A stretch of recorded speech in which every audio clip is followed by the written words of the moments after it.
Thank you, and thank you, Abla, for making me part of this very interesting conversation. I realize I'm the odd person out here because Oh, you created the connectivity. Come on. I think there is so much expertise here. But I think it was fantastic to hear the last three presentations and to just get a sense. And I would agree that I think Egypt is perhaps not telling its story very well, because it's not known that if this is the kind of ambition and aspiration that exists here, then why is it that we are not talking about this story, but we are talking of other stories?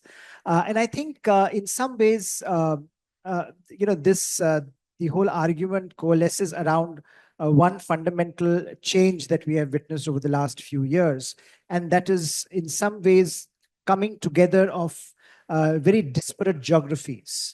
And I think when you say that, look, and I think this was part of some of the earlier panels, the conversation, that look, the center of gravity of global politics and economics has shifted to what we now call the Indo-Pacific.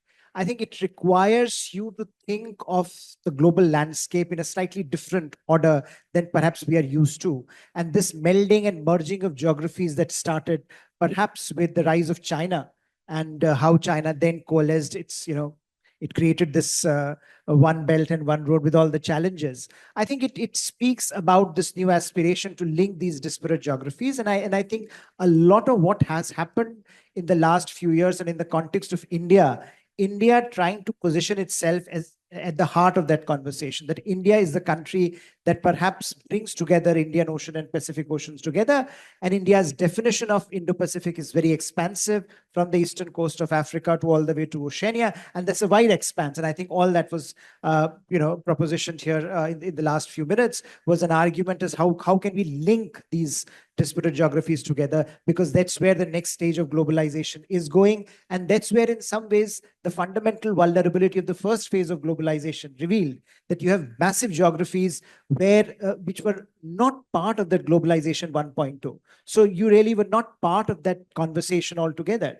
Now that you are looking at it and redefining it, and I think for all the challenges in some ways that Chinese version has proposed, it is also thanks to China that it allowed the world, or it forced the world to reckon with this conversation that infrastructure and connectivity are the missing parts of the globalization debate. And unless you bring them together, there is no way of spreading globalization across the world in a manner that was equitable and fair.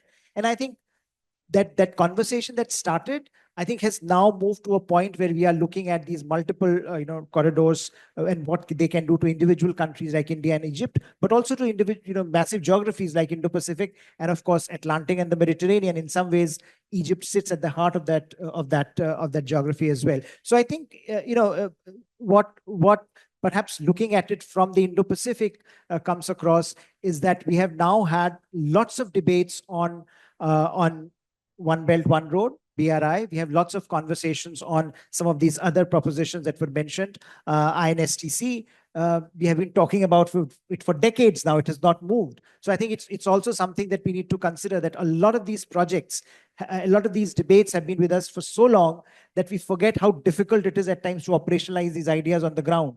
And INSTC is one good example where India's investment, and I think and India's engagement with it has continued, but without much to show. So far, we're actually clutching at straws, and therefore, when IMEC was proposed at the G20, India, Middle East, Europe Economic Corridor, it also allowed you to reimagine this link between, in some ways, Indo-Pacific and Europe.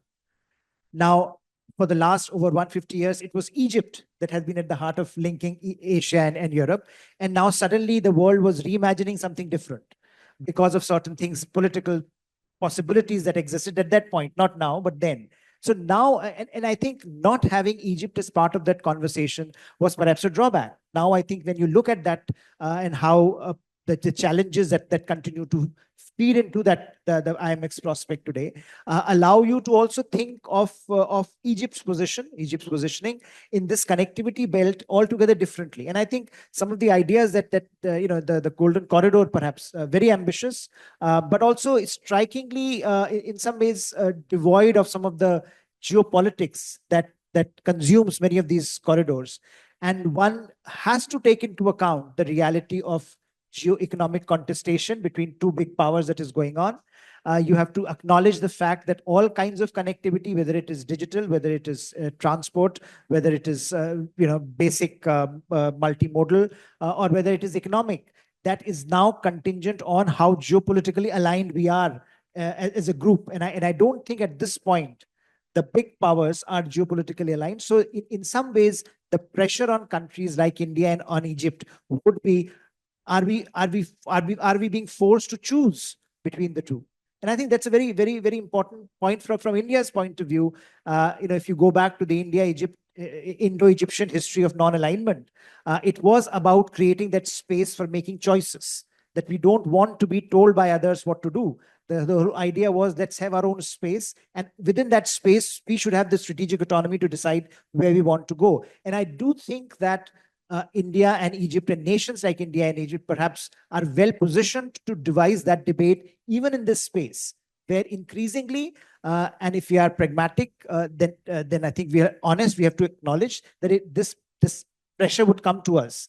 That, look, these are very different points of view. And in some ways, when IMF was proposed, many had positioned it as a counterpoint to BRI, to One Belt, One Road. Now, if you're living in that space where geopolitical contestation is seeping into these conversations, then is how important it is, or how imperative it is for countries like India and Egypt to also offer that alternative vision, that we are actors in our own right, that we have agency to define our relationships with multiple partners. And therefore, this project, and I think, again, congratulations, it seems to be talking about the world as a whole, that we are not making a choice. We are not in that space of making geopolitical arguments. We are also providing alternatives.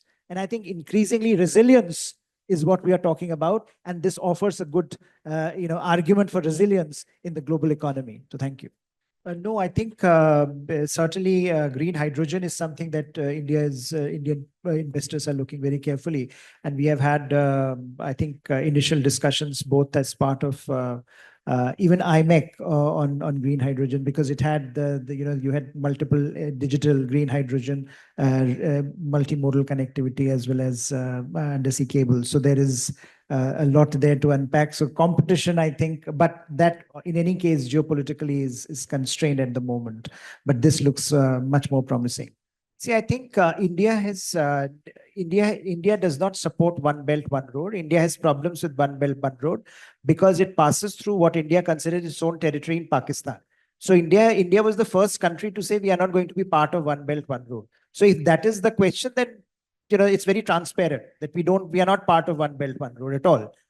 I think on the question of other transport corridors, if you see INSTC, for example, it goes through Iran. So India is part of INSTC. I think the question that most countries need to ask today is, are we building resilience in the connectivity corridors that allows us, for example, if there is problem in one corridor, do we have enough resilience in our economic management of the global order, so that we can continue our economic activities? And I think India's, for example, having this multifaceted approach allows India that option.